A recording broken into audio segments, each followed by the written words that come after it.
श्रीकृष्णाय नमो नमः। नारायणाय नमोस्तुते।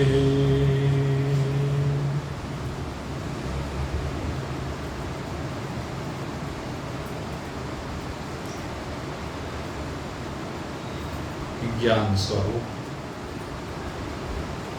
आनंद स्वरूप, शुद्ध सच्चिदानंद घन ब्रह्म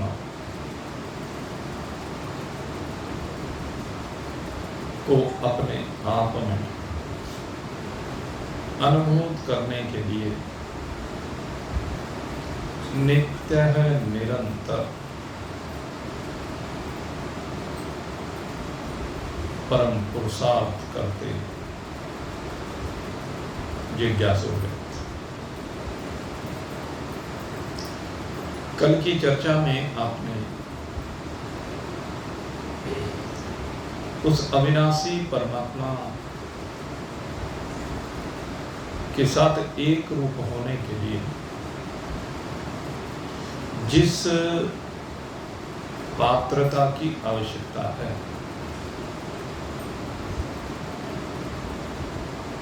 और जो जो उसे प्राप्त करने का पात्रता होने पर प्रयास करते हैं, उसका श्रवण किया।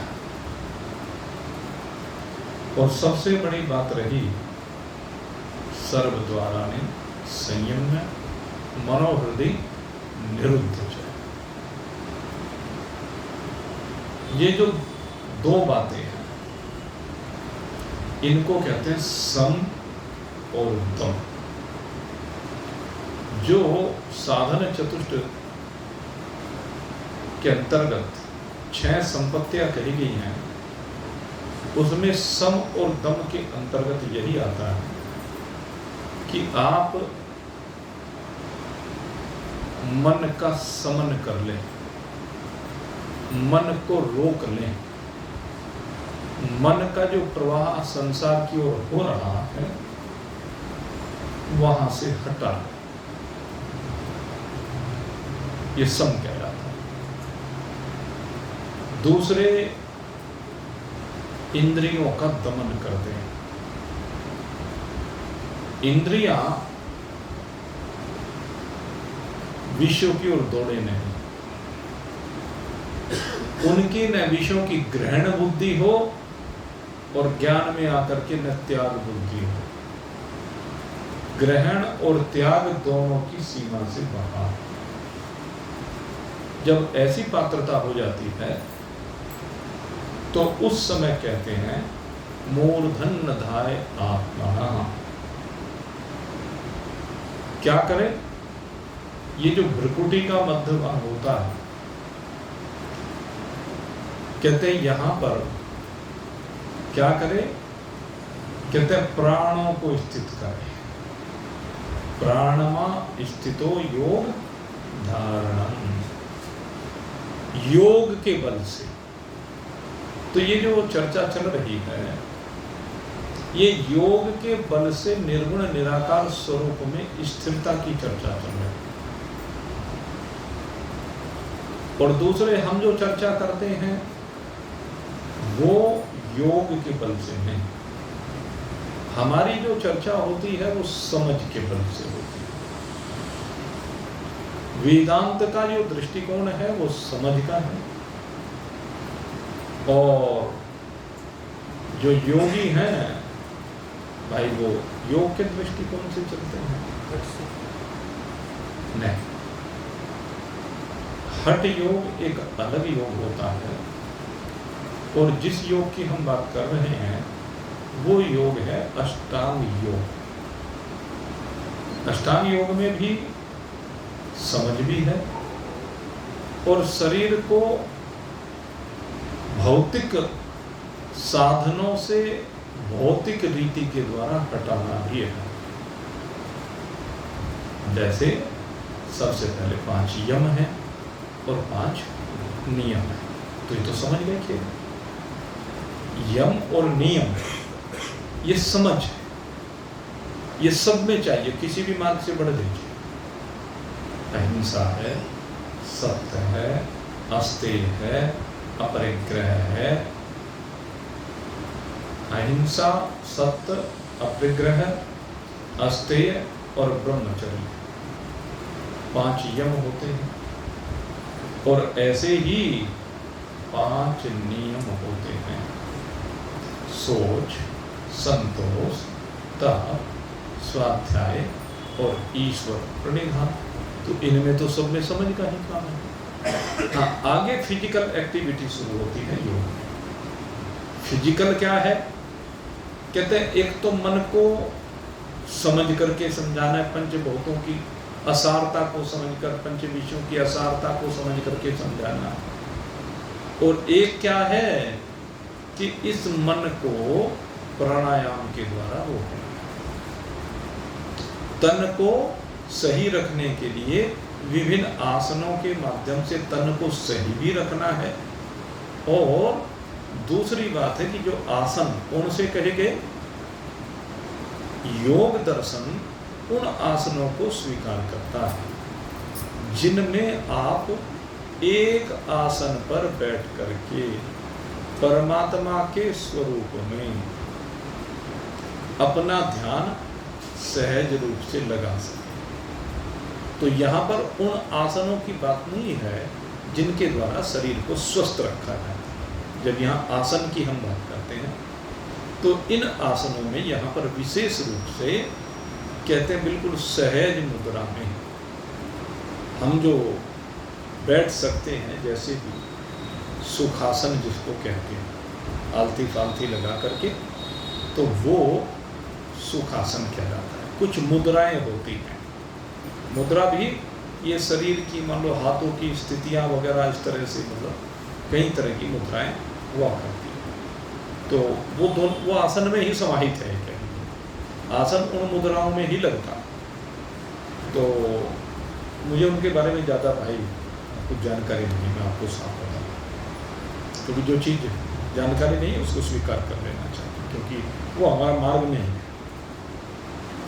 तो आसन यहाँ पर एक तो सुखासन की बात की जाती है और एक सिद्धासन की विशेष रूप से बात की जाती है। सिद्धासन वो दिव्य आसन है जिसमें कोई भी जीव निरंतर कितने भी लंबे समय तक बैठ सकता है, इसीलिए उसको सिद्धासन कहते हैं, क्योंकि उसमें बैठ करके सिद्धि को प्राप्त कर लिया जाता है। सिद्धि माने परमात्मा को प्राप्त कर लिया जाता है, वो सिद्धासन होता है।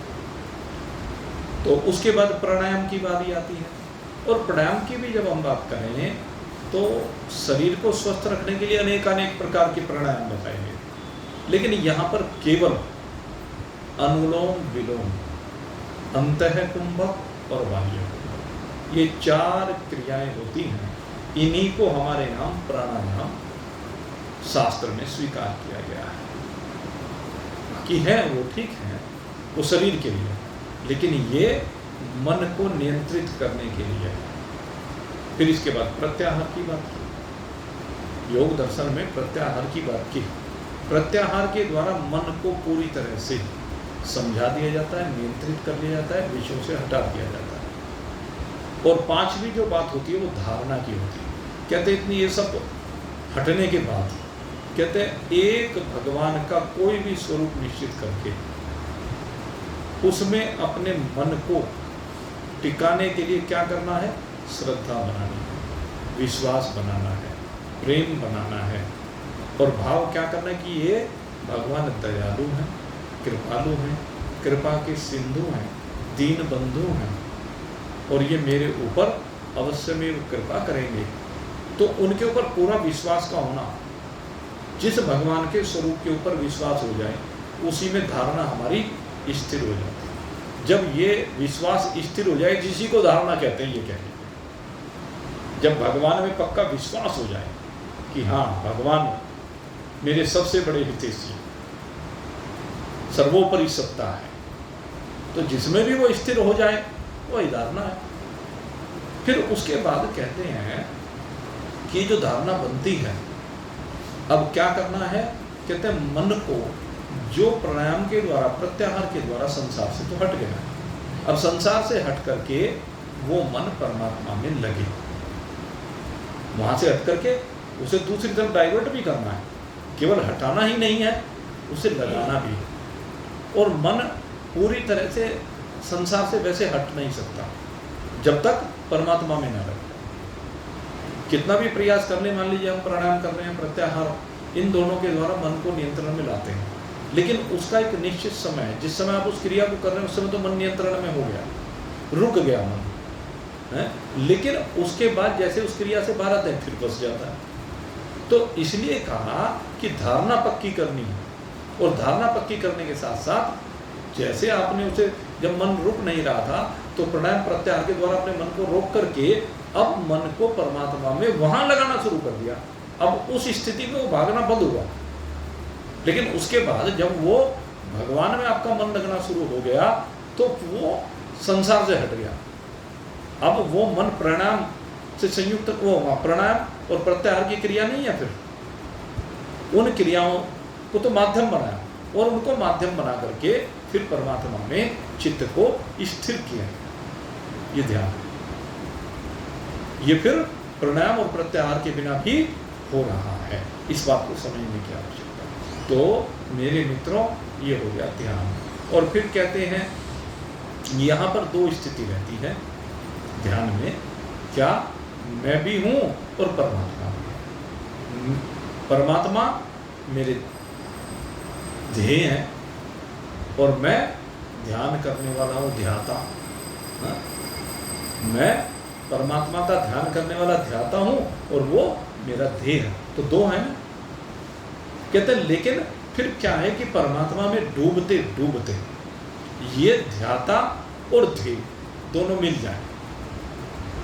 और ध्याता और ध्येय कब मिलेंगे? इनके बीच में ध्यान की प्रक्रिया है। भगवान ऐसे हैं, भगवान का मुखारविंद ऐसा है, भगवान के वस्त्र ऐसे हैं, भगवान की कृपा ऐसी है, ये क्या है? ये ध्यान की प्रक्रिया है। कहते हैं जिस समय ध्याता और ध्येय इन दोनों को एक रूप करना है तो कब होंगे? कहते हैं बीच में से इस ध्यान को हटाना पड़ेगा। उस स्थिति में ध्यान हट जाता है। ध्यान भी एक पर्दा है, ध्यान भी एक आवरण है, ये प्रक्रिया भी एक आवरण है। और जब इसमें से हट जाए तो ध्याता और ध्येय दोनों मिलकर के एक हो जाते हैं। यह कह लीजिए ध्यान इन दोनों के बीच में वहीं पर लय हो जाता है। ध्यान लय हुआ और ध्याता ध्येय एक हुआ, इसी का नाम समाधि। अब परमात्मा है कि मैं नहीं हूं। अब मैं नहीं रहा, अर्थात जीव भाव नहीं रहा, केवल परमात्मा रह गया। क्योंकि जीव परमात्मा के साथ एक रूपता को प्राप्त हो जाता है।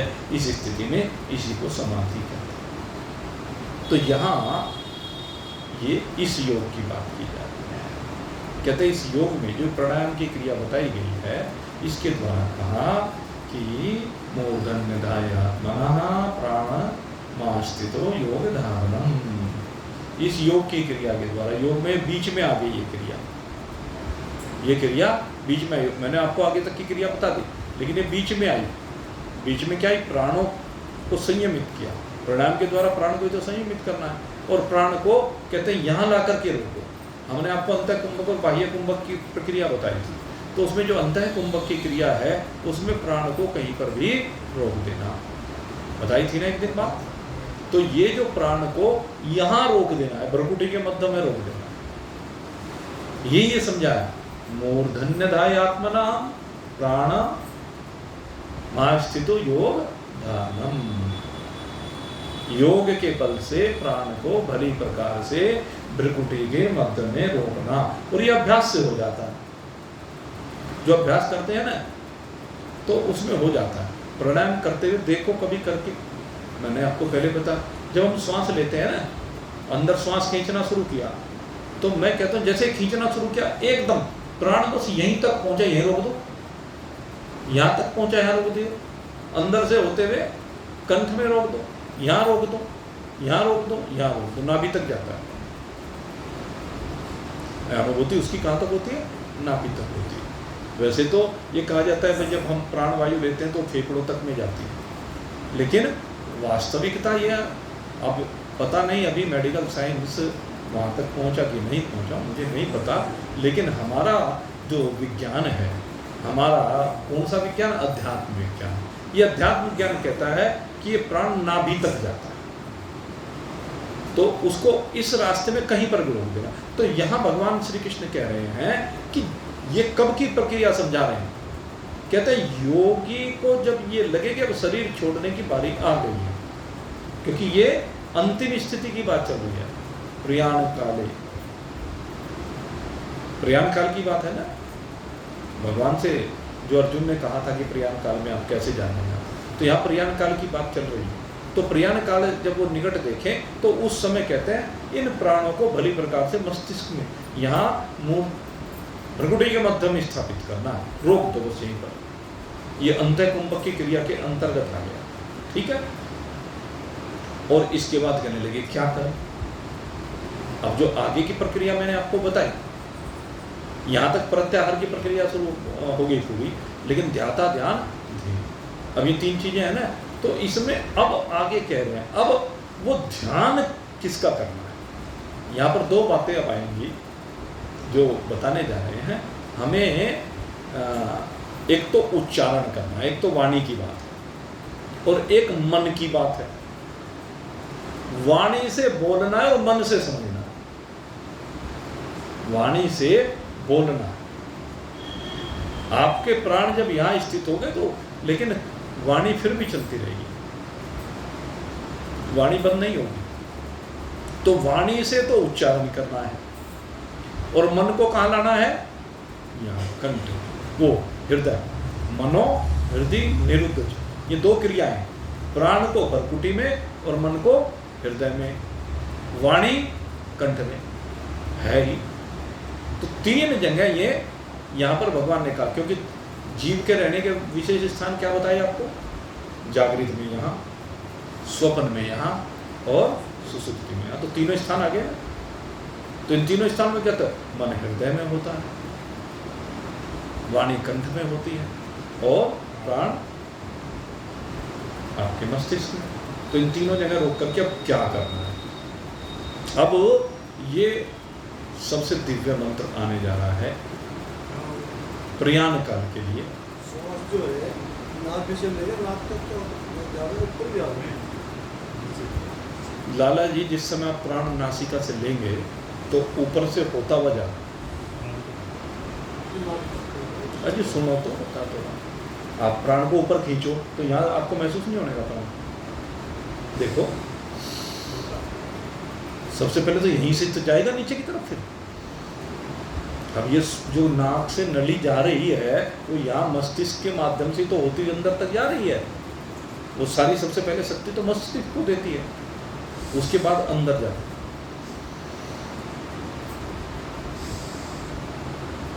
यहाँ से होती हुई और नीचे कंठ से होती हुई, हृदय से होती हुई, तब नाभि तक जाती है। इसको यही अनुभूत करने का तरीका है। जो अनुभूति होती है ना, ये अनुभूति ऐसे ही होती है। इनको जरा इनमें थोड़ा सा अभ्यास करके देखो, स्पष्ट अनुभूति होती है। मुझे बैठे बैठे एक क्षण में हो रही है, यहीं बैठे बैठे आप भी देख लो, एक क्षण में बैठे बैठे। आपने कभी श्वास को देखने का प्रयास नहीं किया, इसलिए वो अनुभूति नहीं हो पाती है। अगर आप श्वास को देख लें, देखने का मतलब क्या है, उसको अनुभूत करो कहाँ कहाँ से होकर के जा रही है। देख, आंखों से थोड़ी नहीं दिखाई देगी प्राण, ये वायु आपको आंखों से वायु थोड़ी ना दिखाई देती है। वो अनुभूत करना ही देखना है, इसी को दृष्टा भाव कहते हैं। अब मन दिखेगा थोड़ा ही ना, कहाँ कहाँ जा रहा है उसे आप क्या है, जीव उसको साक्षी बनता है कि मन यहाँ यहाँ जा रहा है। उसको दिखता नहीं है, लेकिन फिर भी वो देखने वाला है, क्योंकि उसका अनुभव कर रहा है कि मन यहाँ यहाँ जा रहा है। तो इसको भी अनुभूत करना है। आप जब ध्यान से देखेंगे और फिर उसमें मैंने कहा कि वहीं रोक देना।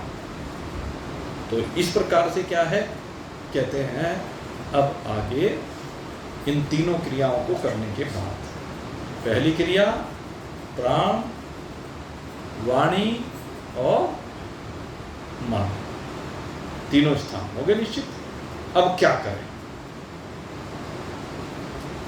ओम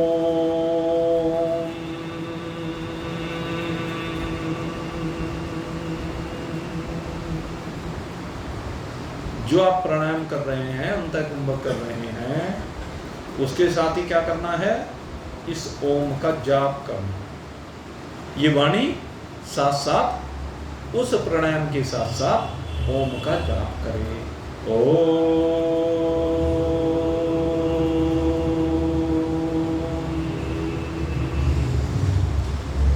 मैं तक बोलने के बाद फिर मैं को लंबा लेकर के जाएं और उसमें आपका मुख बंद हो जाए, तो तब आप देखेंगे कि प्राण और ईश्वर नाभि तक जा रहा है। तब महसूस होगा। जब तक आप मैं बोलते हुए वाणी से वो निकलता रहेगा तो उस समय तक नाभि तक नहीं पहुंचेगा। नाभि में कब पहुंचेगा, जब बाद में आप मुंह को बंद करके आवाज चलती रहेगी। ये तो ये है अंदर पहुंचने का सिस्टम।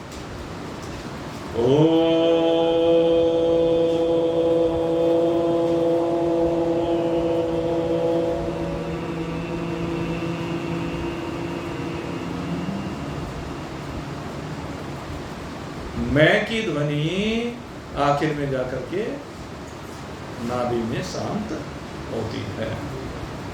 ठीक है, इस तरह से तो बोलना है। अब भगवान जो कह रहे हैं, अब आगे क्या क्या, ओम इति एकाक्षरम ब्रह्म। कहते हैं ओम क्या है, कहने लगे ये एक अक्षर ब्रह्म है। एकाक्षरम ब्रह्म अर्थात कैसा ब्रह्म है जिसका हम प्रारंभ से चर्चा करते हैं।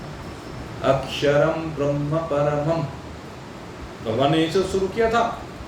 अर्जुन ने पूछा किम तत् ब्रह्म, भगवान ने कहा अक्षरम ब्रह्म परमम। तो इस परम ब्रह्म की बात कर रहे हैं, उस अविनाशी ब्रह्म की बात कर रहे हैं। उच्चारण के साथ साथ उस अविनाशी ब्रह्म की बात कर रहे हैं। वाणी से तो ओम का उच्चारण है, लेकिन जो मन को हृदय में लेकर गए हैं उस मन से क्या है कि ब्रह्म है ओम। और ये ओम जो ब्रह्म है कैसा है, अविनाशी है, अनंत है, असीम है, अपार है, अखंड है। ये निर्गुण ध्यान है। इसको क्या कहते हैं, निर्गुण निराकार का ध्यान कहा जाता है। तो इस प्रकार से ओम का दो जगह से, एक जगह से उच्चारण हो रहा है और दूसरी जगह से उसके स्वरूप का चिंतन हो रहा है। ओम इति एकाक्षरम ब्रह्म। और फिर क्या कहा, व्याहरण मनोईश्वरम। कहते इसके जो वास्तविक अर्थ है ओम का, कहते उस अर्थ को समझे, उस अर्थ को जाने। अब ओम का अर्थ क्या जाने, बात यह है। तो ओम को दो प्रकार से जाना जाता है। ओम को दो प्रकार से कैसे जाना जाता है, कहते हैं एक व्यक्त रूप में जाना जाता है और एक अव्यक्त रूप में जाना जाता है। ओम की विशेष बात यह है, ओम को व्यक्त रूप में भी जानते हैं और अव्यक्त रूप में भी जानते हैं। ओम को सूक्ष्म भूतों के रूप में भी जानते हैं, स्थूल भूत के रूप में भी जानते हैं और कारणता के रूप में भी जानते हैं। ओम में तीनों चीजें। ओम सबका कारण भी है, ओम से सारी सूक्ष्मता भी प्रकट होती है और ओम से सारी स्थूलता भी प्रकट होती है। ये ओम का व्यक्त रूप है। इस व्यक्त रूप में क्या है, कहते जब हम कारण रूप की ओम की बात करते हैं तो कारण रूप में ओम तीन गुणों के रूप में प्रकट होता है, सतोगुण, रजोगुण और तमोगुण। यही कारणता है। कहते किसकी कारणता है, अब बात यह है ना, कहते कारणता है किसकी, तो कहा ओम तीनों की कारणता है। किस किस की कारणता है, कहते जब हम सतोगुण की बात करते हैं तो ये ईश्वर की कारणता है। जब हम ईश्वर कहते हैं, भगवान कहते हैं, तो वहां पर समझ लेना चाहिए कि सगुण साकार भगवान की चर्चा हम कर रहे हैं। क्योंकि कई बार निर्गुण निराकार और सगुण साकार उन दोनों के भेद को हम ठीक प्रकार से समझ नहीं पाते। इसलिए मैं कहता हूं कि ये जब हम बात करते हैं तो इस सगुण साकार भगवान की बात करते हैं। बहुत से लोग सगुण साकार भगवान को नहीं मानते, वो उसको प्रकृति के रूप में लेकर के चलते हैं। अब भाई कोई किसी भी रूप में मानो, हम तो भगवान मानते हैं, ठीक है ना। हम तो यही मानते हैं कि वो निर्गुण निराकार ब्रह्म सगुण साकार भगवान के रूप में सबसे पहले कारण रूप से वही व्यक्त होता है और वह सत्वगुण में व्यक्त होता है। दूसरे कहते हैं जीव रजोगुण प्रधान है, वो मलिन सत्वगुण में प्रकट होता है। जिस सत्वगुण में रजोगुण ज्यादा मिला दिया गया है उसमें जीव प्रकट होता है, उसका नाम अविद्या रख दिया। शुद्ध सत्वगुण जिसमें ईश्वर प्रकट है उसका नाम माया रख दिया। और फिर तीसरी बात की, तीसरा गुण क्या कहते हैं, तमोगुण है। कहते इस तमोगुण में, चूंकि तमोगुण जड़ता का प्रतीक है, तमोगुण अंधकार का प्रतीक है, तमोगुण अज्ञान का प्रतीक है, इसलिए तमोगुण में क्या है, कहते जड़ जगत प्रकट होता है। सतोगुण में ईश्वरत्व है, इसलिए वो सर्वज्ञ है, क्योंकि सतोगुण ज्ञान का प्रतीक है, प्रकाश का प्रतीक है। तो परमात्मा प्रकाशक भी है, ज्ञान स्वरूप भी है, सब कुछ को जानने वाला है, इसलिए परमात्मा, क्योंकि वो सतोगुण है, सतोगुण में प्रकट हुआ है। लेकिन जीव में क्योंकि सतोगुण में रजोगुण मिल गया है बहुतायत में, तो जीव इसीलिए अल्पज्ञ हो गया। उसका जो वो गुण था सर्वज्ञता वाला, सब कुछ जानने का, कहते जीव में वो कीचड़ मिलने से रजोगुण का वो अल्पज्ञ हो गया, उसका दायरा सीमित हो गया। ईश्वर का दायरा तो व्यापक है, ईश्वर सीमित नहीं है, ईश्वर व्यापक दायरा है और ये सीमित दायरा है। इसीलिए ईश्वर व्यापक होने के कारण से एक है और ये परीक्षण होने के कारण से अनेक है।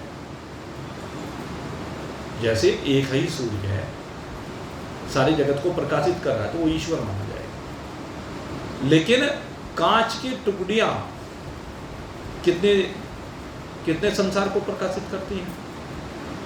एक ही सूर्य 1 लाख कांच की टुकड़ियों में 1 लाख प्रतीत होता है, एक होते हुए लाखों में प्रतीत होता है। ऐसे ये जीव है, लाखों करोड़ों अरबों खरबों जो भी आप कह दीजिए, ये सब क्या है,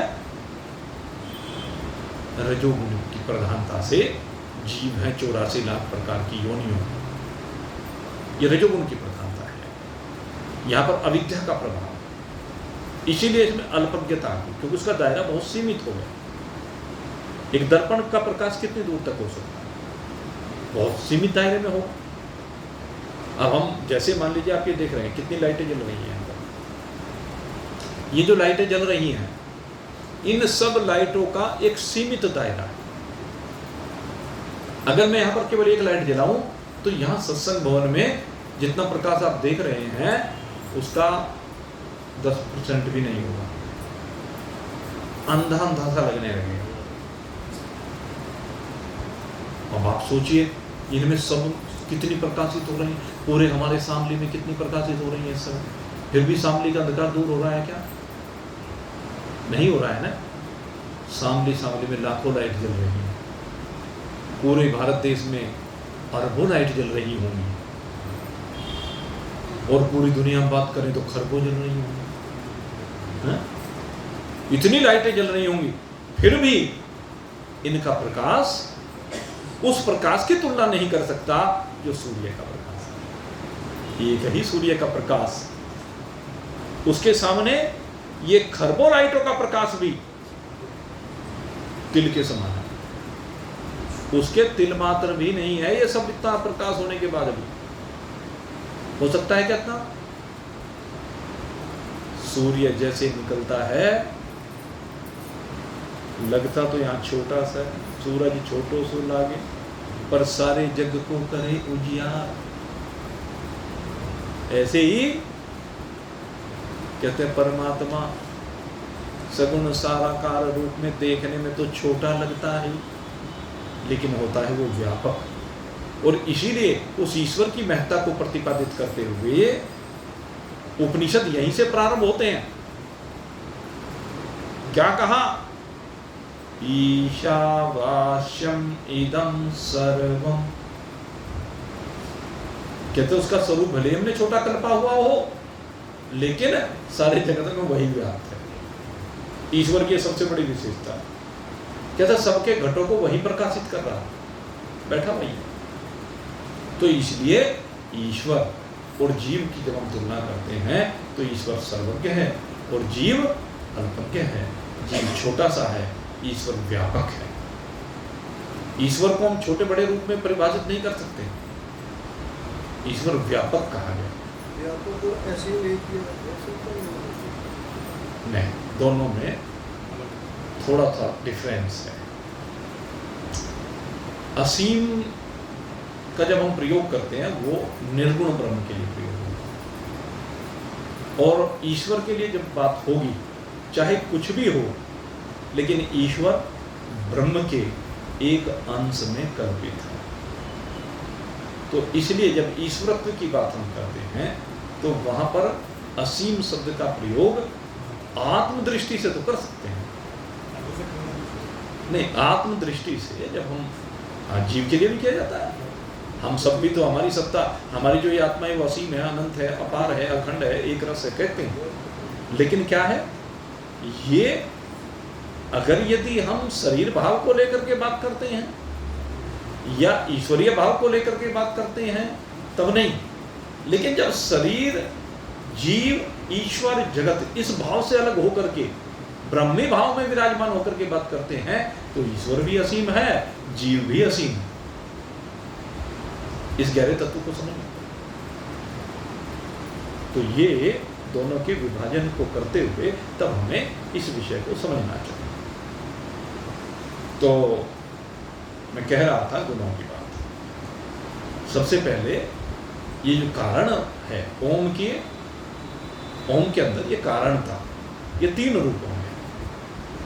कारणता ईश्वरत्व को लेकर है, कारणता जीवत्व को लेकर है, और कारणता जगत को लेकर है, तीनों गुणों।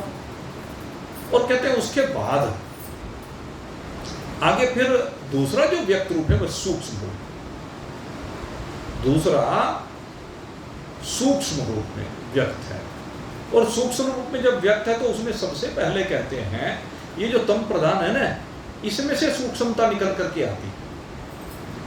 और एक चीज में सासत्व आपको स्पष्ट करता चलो, हमने भले ही ईश्वर में शुद्ध सत्वगुणता कही है, जीव में रजोगुण की प्रधानता कही है, और जगत में तमोगुण की प्रधानता है। लेकिन न तो ईश्वर 100% सतोगुणी है, उसमें कुछ ना कुछ रजोगुण और तमोगुण भी मिला हुआ है। न जीव ही पूर्ण रूप से रजोगुणी है, उसमें भी सतोगुण और तमोगुण मिला हुआ है। और ऐसे जगत भी पूर्णतः तमोगुणी नहीं है, उसके अंदर भी सात्विकता है। जैसे एक मान लीजिए वृक्ष है, तो वृक्ष की अगर यदि मैं बात करूं तो वृक्ष तमोगुणी है, उसका शरीर तमोगुणी। लेकिन वृक्ष पर लगने वाला जो फल है, जैसे आम है, तो कैसा माना जाएगा?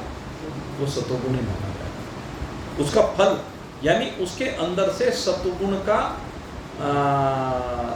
रस निकल करके आया। या हम कहें कि हम जब उसका मंथन करते हैं तो वो सतोगुण का रस निकल करके आया। या हम जब उसका शोधन करते हैं तो शोधन करने पर सतोगुणी रस निकल करके आया।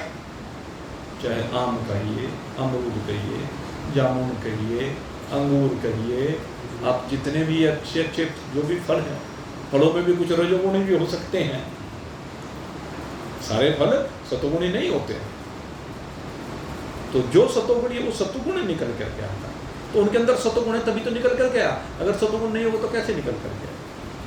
इसलिए कहते हैं पहले ये जो संरचना की बात आती है, जो व्यक्त रूप की सूक्ष्म रूप में जो व्यक्त होता है वो जगत वो तमोगुण वो व्यक्त होता है। उसमें से सूक्ष्म सात्विकता भी निकलती है और सूक्ष्म रजोगुण भी उसमें से निकलता है। सात्विकता और राजसिकता दोनों निकल करके आती है। और वो किस रूप में निकल कर आती है? कहते भूतों के रूप में निकल कर आती है। आकाश, वायु, अग्नि, जल, पृथ्वी, ये क्या है? सूक्ष्म भूत हैं। सूक्ष्म भूत हैं, अभी वो स्थूल नहीं हुए, अभी वो किसी को दिखेंगे नहीं। सूक्ष्म स्थिति में वो किसी को दिखते नहीं है। और दिखे भी किसको? जब आगे कोई अभी बना ही नहीं। अभी बना कौन है? तो वो पहले ये सृष्टि की प्रक्रिया का, सृष्टि बनने की जो प्रक्रिया है उसका दौर है ये। उस दौर में पहले पांचों भूत एक एक करके एक दूसरे से प्रकट होते हैं। आकाश से वायु, वायु से अग्नि, अग्नि से जल, जल से पृथ्वी। और क्या होता है कि जब ये प्रकट होते हैं तो इनमें से सतोगुणी अंश भी निकलने शुरू होते हैं। आकाश में सतोगुणी अंश निकलता है, वायु में से सतोगुणी निकलता है, अग्नि में से निकलता है, जल में से निकलता है, पृथ्वी में से निकलता है। पांचों में सतोगुणी अंश निकला। तो जब सतोगुणी अंश निकला तो सूक्ष्म ज्ञानेंद्रियां प्रकट हो गई। ज्ञानेंद्रिय कहने का तात्पर्य क्या है? ये नहीं कि वहां कान बन गया, ये नहीं कि वहां आंख बन गई, ये नहीं कि वहां त्वचा बन गई, ये नहीं कि रसना बन गई, नासिका बन गई, ना, ये कुछ नहीं बना। यहां पर सूक्ष्म ज्ञानेंद्रिय कहने का भाव क्या है? कहते हैं आकाश के प्रकटन के साथ ही सुनने की शक्ति का प्रकटन हो गया। अभी कान नहीं बने, सुनने की शक्ति आ गई, छूने की शक्ति आ गई। जितना आकाश हुआ उस आकाश के अंदर शब्द शक्ति आ गई। जितना आकाश में वायु प्रकट हुआ उसमें स्पर्श शक्ति आ गई। जितना वायु में अग्नि तत्व बना उतनी देखने की शक्ति आ गई। जितना अग्नि में जल प्रकट हुआ उसमें रस आ गया। और जितनी पृथ्वी प्रकट हुई उसमें गंध आ गई। तो ये है सूक्ष्मता का खेल जो इन भूतों से प्रकट हुआ है। इनका सतोगुणी अंश प्रकट हुआ है। अब कहते हैं दूसरी बात, कहते हैं ये शक्ति भाई, एक तो होती है शक्ति वो जो किसी चीज को ग्रहण करती है, और दूसरी क्या है? त्याग शक्ति है। तो कहते हैं ग्रहण करने की जो ये शक्ति है ये तो ज्ञानेंद्रिय कहलाई, और फिर त्याग करने की शक्ति कहते वो रजोगुण से आई। इनके अंदर जो रजोगुणी अंश था, जो सतोगुणी अंश को त्याग किया गया। पहले सतोगुणी का ग्रहण है और फिर उसका त्याग है। शिष्य ने गुरु जी के पास जाकर के विद्या अर्जन किया, ये सतोगुण है, और फिर उसने उस विद्या को आगे प्रसारित किया, रजोगुणी अंश है। लेकिन जिस शिष्य ने उसी विद्या को ग्रहण किया वो रजोगुणी फिर सतोगुण में कन्वर्ट हो गए। अजीब खेल है। ये बड़ी सूक्ष्मताएं हैं जिनको हमें समझना होता है। गुरु से शिष्य ने ग्रहण किया तो ग्रहण कहां से किया? कानों से ग्रहण किया। तो कानों से जब ग्रहण किया तो ये सतोगुण है, और जब वाणी से उसको बाहर निकाला तो रजोगुण हो गया। लेकिन जिस शिष्य ने ग्रहण किया वो सतोगुण के रूप में ग्रहण किया, रजोगुण में से सतोगुण को निकाल लिया उसने। मैं जो आपके सामने बोल रहा हूं तो इस वाणी से जो शब्द प्रकट हो रहे हैं रजोगुण की प्रधानता से हो रहे हैं। आपके लिए रजोगुण है, हमारे लिए सतोगुण है। मेरे लिए तो ना रजोगुण है ना सतोगुण है। ये शब्द की खेल है, शब्द का खेल बता रहा हूं। शब्द रजोगुण की प्रधानता से प्रकट हुआ, लेकिन ग्रहण जो हुआ, जितना प्रकट हुआ उसमें से, क्योंकि खाली से रजोगुण नहीं रह सकता एक साथ। मैंने अभी बताया ना, रजोगुण भी खाली नहीं रह सकता, उसके अंदर सतोगुण होता है। तो जो मैं यहाँ बोल रहा हूँ उसमें से जितना आपने ग्रहण किया है, ग्रहण शब्द का ध्यान कर लेना, शब्दों को सुनना और सुन करके टकरा करके वापस हो जाना, रिफ्लेक्ट हो, दर्पण पर प्रकाश पड़ा और रिफ्लेक्ट हो गया। जैसे सूरज की धूप निकलती है और सूरज की धूप निकल करके एक टाइल पर पड़ी, टाइल पर क्योंकि स्पष्ट दिख गया, और क्या देखते हैं टाइल पर पड़ने के बाद फिर वो रिफ्लेक्ट हुई भी दिखाई देती है। लेकिन इस बीच में एक चीज और हुई, जितने सूरज की किरण उस टाइल के ऊपर पड़ी, जितनी मात्रा कह लीजिए, मान लीजिए वो मात्रा 100 है, तो रिफ्लेक्ट 100 की 100 नहीं हुई, उसमें से 90 रिफ्लेक्ट हो गई, 10 ग्रहण कर ली, या 99 रिफ्लेक्ट हो गई, 1 ग्रहण कर ली, अवशोषण। उसी कारण से टाइल गर्म हो गई। तो ग्रहण कितना किया वो अलग बात है, निकला कितना माल वो अलग है। इसीलिए कहते हैं हमने तो सार सार को गहा लिया, थोता दिया उड़ाए। हमने क्या किया, सार निकाल लिया, थोता उड़ा दिया। यद्यपि इसमें सारा का सारा ही सार है, वो हमारी पात्रता है कि उस सारे सार में से कितना हम ले। बात ये है ना। अब जैसे गंगा जी निकली पहाड़ों में, एक झरना बह रहा है, गंगा जी से निकल करके झरने के रूप में, और झरने के नीचे आगे किसी ने स्नान करना चाहा तो कितने जल को ग्रहण करेगा? वो नहा रहा है गंगा जी के उस अमृत स्वरूप जल में, आनंद ले रहा है, लेकिन ग्रहण कितना किया उसने गंगा जल, उसका अवशोषण कितना किया? क्योंकि जितना शरीर के ऊपर पड़ा उसमें से त्वचा ने थोड़ा सा ग्रहण किया, बहुत थोड़ा सा ग्रहण करता है। तो यही स्थिति यहाँ पर है सतोगुण और रजोगुण। तो खैर सतोगुणी अंश प्रकट हुआ, फिर रजोगुणी अंश प्रकट हुआ, फिर कहते हैं पांचों जब प्रकट हो गए तो इकट्ठा उनसे सतोगुणी अंश प्रकट हुआ। जब पांचों आपस में मिले तो उनमें से इकट्ठा सतोगुणी अंश प्रकट हुआ, जिसको हमने क्या नाम दिया? अंतःकरण चतुष्टय। और रजोगुणी अंश जो उनसे प्रकट हुआ उसको नाम दे दिया प्राण। तो 4 चीजें यहां पर प्रकट हुई, सतोगुणी अंश में ज्ञानेंद्रिय और अंतःकरण, और रजोगुणी अंश में कर्मेंद्रिय और प्राण। और ये व्यापक है, अभी क्या है, इंडिविजुअल नहीं है, अभी ये सारे का सारा व्यापक है। जब अंतःकरण को कहा तो इसका मतलब यहां अब इस संसार में जो बना है, इस संसार में संकल्प विकल्प की शक्ति आ गई, संसार में चिंतन की शक्ति आ गई, निश्चय की शक्ति आ गई, मैंपणे की शक्ति आकर के विराजमान हो गई। आप सोचते हैं कि मैंपणा यही खोपड़ी में बैठा हुआ, नहीं, यहाँ सारे को फैला हुआ है। ये अहंकार सारे को फैला हुआ है, कण कण में फैला हुआ है अहंकार, मन भी कण कण में फैला हुआ है।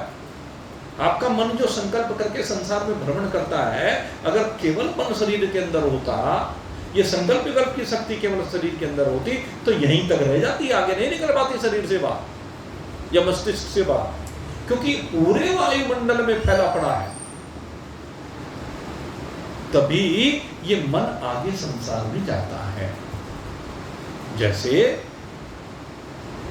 आप मोबाइल में बोलते हैं, टेलीफोन मिलाते हैं, अमेरिका में मिला है। अब यहां से आवाज जो अमेरिका गई वो कैसे गई भाई? आपने विचार किया क्या?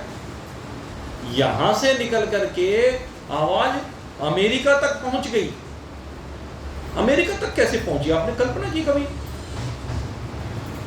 इसमें से निकली और उसने ग्रहण कर ली, लेकिन बीच में जो 15-20 हजार किलोमीटर का दायरा है वो कैसे पहुंची? इसका मतलब ये आवाज उसमें प्रसारित हुई, ऐसे नहीं गई। लेकिन वो इतनी तीव्र गति से इससे निकल करके प्रसारित हुई कि आपको ये लगा कि तत्काल पहुंच गई, या तत्काल हमें दिखाई दे गया। जो फोटो दिख रहा है वो रूप इसने फेंका, जैसे सिनेमा के पर्दे पर पीछे से रूप को फेंका जाता है, देखते हो ना। पहले सिनेमा घर में जाया करते थे, वो सिनेमा घर बंद हो गए सब, तो सिनेमा घरों में क्या होता था, पीछे एक मशीन होती थी, उससे रूप पर्दे पर फेंका जाता था। तो ऐसे इस मोबाइल से रूप फेंका जा रहा है और इस रूप को वहां कैच किया जा रहा है। बीच में क्या विद्युत चुंबकीय तरंगे हैं, वो जो सैटेलाइट लगी हुई है ना, वो जो वायरिंग हो रही है ना, यही है भाई साहब। तो ये मन की जो शक्ति है, आप ये मत समझिए कि यही खोपड़ी में मन बैठा है, आपकी खोपड़ी में ही मन बैठा है, नहीं। ये संकल्प विकल्प की शक्ति पूरे ब्रह्मांड में फैली हुई, ये है सूक्ष्म सृष्टि का निर्माण। इसी सूक्ष्म सृष्टि में ये विस्तार को प्राप्त होती है और उसके बाद फिर पंचीकरण होता है। पंचीकरण क्या है? कहते हैं अब ये जो सूक्ष्म भूत हैं, इन सूक्ष्म भूतों से स्थूल भूतों का प्रकटन होता है, स्थूलता आती है। तो व्यक्त रूप में तीसरी चीज क्या है? स्थूलता का प्रकट होना। पहली चीज है कारणता का प्रकट होना, दूसरी चीज हुई सूक्ष्मता का प्रकट होना, और तीसरी चीज क्या हुई? स्थूलता का प्रकट होना। और जब स्थूलता आती है तो पहले ये स्थूलता तमोगुण के कारण, संसार में जो भी कुछ बनता है, चाहे वो जीव, उनके शरीर बने, चाहे ये जगत के पदार्थ बने, ये सारी की सारी स्थूलता तमोगुणी है। ये सारी तमोगुणी संरचना है, और इस तमोगुणी संरचना के अंदर आकर के फिर वो जो अविद्या और वो जो माया का खेल मैंने आपको बताया शुरुआत, वो इसमें प्रविष्ट होता है। जब वो प्रविष्ट होता है तो तब ये जीवता और ईश्वरता आती है। वो सात्विकता, वो राजसता, वो तामसिकता, ये सब प्रकट होकर के सबका संगठित रूप, पंचीकरण में सब संगठित हो जाते हैं, सब मिल जाते हैं, और वो स्थूल रूप में प्रकट हो जाता है। तो इस प्रकार से ये ओम का व्यक्त रूप, और फिर ओम का अव्यक्त रूप है। तो आज थोड़ी सी चर्चा, अब ओम की चर्चा तो भाई इतनी व्यापक है कि हम ओम को शब्दों में नहीं मान सकते, लेकिन कुछ थोड़ी सी चर्चा आज आपके सामने की, और बाकी की चर्चा अब फिर आगे करेंगे परसों। कल विश्राम रखेंगे, थोड़ा सा काम है, और परसों चर्चा करेंगे। परसों 8 बजे से 9 बजे तक ठीक वही सत्संग होगा। उससे पहले थोड़ा सा कार्यक्रम उनका माँ कात्यायनी वालों का है, अगर किसी की इच्छा होगी तो उस मीटिंग में, वो मीटिंग के रूप में है उनका, इसलिए जो आना चाहे तो आ सकता है, कोई ऐसी बात नहीं, मना किसी के लिए नहीं है।